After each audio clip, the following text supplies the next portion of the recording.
Good morning, good evening, good afternoon, ladies, gentlemen, boys, girls, whatever place it is you're tuned onto the Live Signatures Radio.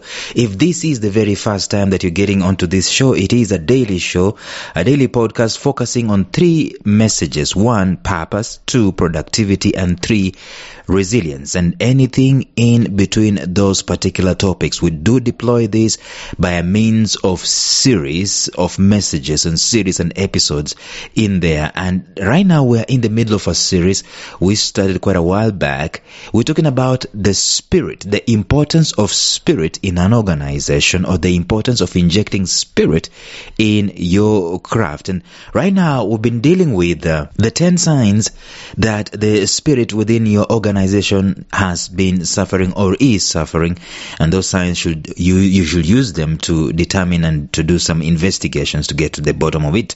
Because if you don't, sooner or later the organization is dead, it's gone, it's buried. But right now we want to start talking about the hints that the spirit of your organization is awesome. We're going to start that today. Stay tuned.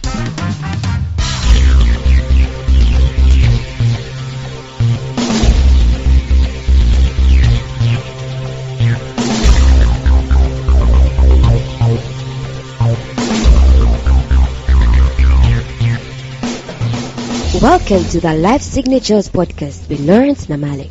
Lawrence is a life coach, author, and keynote speaker who loves to tackle different topics on purpose, productivity, and resilience. His mission in life is to awaken all your boundless possibilities available in you. Life Signatures podcast is dedicated to bring to reality every single person who knows that deep down in their gut there's got to be more to life than this. And now, here is your host, Lawrence Namale.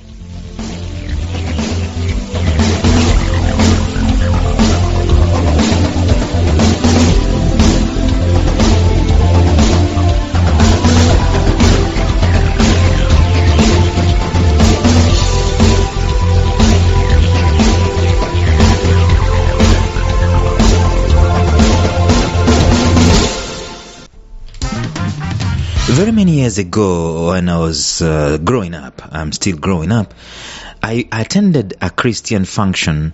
It was dubbed fire service, I can't remember. But it was on a Friday. It was at a place called City Stadium in Nairobi. I was just staying or living with my father in the vicinity. And so I had guys celebrating, shouting, and all that manner of stuff. And I was bored because I was through with school and there's nothing I was doing. I was going through a midlife crisis at 17. Was it 18 or 19? Whatever it is. I was going through a particular crisis in my life, and I thought, let me go to this place. Let me see what's happening there. And I found that they had brought in a visiting preacher called, if I remember correctly, David Albritton. And he was talking about revival, was talking about salvation, was talking about all that stuff, or the Christian stuff and so on. And what struck my attention was when he invited his, if I get my facts correct, 6-year-old daughter to sing her song. It was recorded and the beats were top notch and all that stuff, and she sang with all of her heart. It captured my attention because it told me, it kind of portrayed the spirit behind David Albritton's family. I was just captivated, and I thought, I need that in my life. I need, gauging from the kind of family that I'd come from, I thought, this is what I need in my family. And I'm telling you to tell you this, that where people are gathered, or where there is a union of any sort, there is always going to be the spirit that brings the people together. And I'm not talking about this slogan that there is a spirit, a local gene in Uganda that says the spirit that binds us. If you're a Christian, you really laugh at that logo, because binding is like tying someone, restricting their moving. Tying someone with a rope, you're bound. But that's not the thing. There is a spirit behind anything progressive, any union of humans. There is a spirit behind it that it fosters their life, it fosters their progress, it fosters their existence. So there is a spirit behind anything and everything. So we want to look at this. If there is an organization that you belong to, as a member of the organization or as a leader of the organization, what are the hints that the spirit within that organization is awesome? What are those? Because if the spirit within that organization is not awesome, chances are that you will fall off or the organization will die at the end of the day. So occasionally you find people so proud and excited about their organization for a good reason. That is why it is easy to identify if the spirit is awesome. It is the way it is supposed to be, by the way, that people are supposed to be excited about the organization they belong to. The word belong is instructive because belonging has a connotation of voluntary. There is no coercion, there is a voluntary involvement.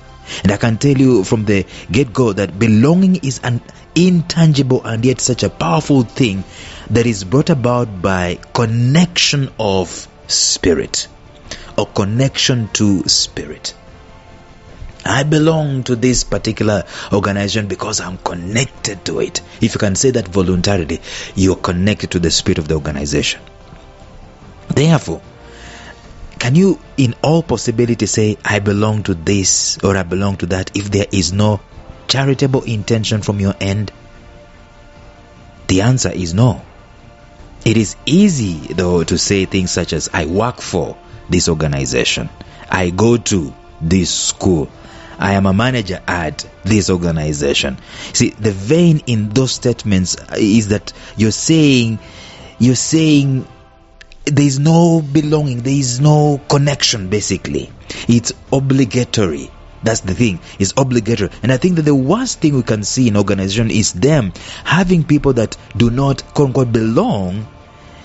Not that they do not need, not that they are not needed. They are needed, yes, but they are not connected to the spirit of the organization. That's one of the worst things, and that's the biggest conundrum in the human resource departments these days. Therefore, from the get-go, you need to get people who you know they're going to belong, and you need to find parameters other than just people having degrees and diplomas and certificates and masters and PhDs. Other than that, what other parameters can you put into place that these people can actually belong because they want to belong? The problem we have is when we're forming organization, is that the people, some of the people that end up working for us, working with us, are working with us for the other reasons other than being connected to the spirit of this organization, that the spirit that we espouse, the spirit that tells us what matters to us the most. You see, it is compounded with the fact that we are depending on these people to move what matters to us forward, to move our course, quote unquote, CAUSE, to move our course forward. This is perhaps the greatest challenge in organizations today, seeing that our cultures today have, veered off so much from the essence of purpose of work and the spirit behind work, to cultures of wanna make it in life. This is the biggest conundrum. So if I'm just doing an introduction to this, if you want to create an awesome organization, I'm going to talk about the things that you can be able to do to create an awesome organization. Some of these things are actually self-explanatory, and some of the things that you already know. But we're saying that the organization always has a spirit. Every organization always has a spirit. And I can tell you this without battling an eyelid, whether it's a good organization with positive vibes or bad organization with negative vibes, both of them, either way, if spirit is not connected, if there's no connection to the spirit, then the course of that particular organization will fade sooner or later. So there are awesome organizations with awesome spirits out there, and of course you see the fruits. And of course, by the way, sometimes you can see the fruits from an organization which can lie to you that the spirit behind it is awesome, but it's actually in the apoptosis stage. It's dying. It's going through a process of dying where spirit is not recognized because the pursuits that the organization is involved in at that moment in time is not connected to the main purpose, the main vision why it was formed in the first place. So we got to be very careful as far as that is concerned. There is a story told about, if I get my facts correct, Starbucks, must be Starbucks, where, see, the founder of Starbucks had instituted a spirit of humanity where they cared for people. It's not just the coffee, it's more than an experience going to take coffee at Starbucks. So he retired or something of that nature, and then brought in a new CEO, and this new CEO started just focusing on the bottom lines. We want profits and so on. And the spirit behind Starbucks was fading, or it was dying. And in the process, they were standing in the danger of being in an state where they are going to oblivion, dying a natural death, because their focus was no longer in the spirit. Not that money is not important, it is important. So what did the CEO do? He came back and closed shop, I think every Friday or something, countrywide. Their outlets were closed so that people can be trained on the spirit. I'm just putting that in quotes, on the spirit of the organization. So starting tomorrow, we're going to learn the signs that you can be able to see even as an insider. There is the insider and then there is the outsider. But what are the 6 signs? We're going to start learning one by one tomorrow. What are the 6 signs that the spirit of the organization is awesome? Starting tomorrow, so stay tuned.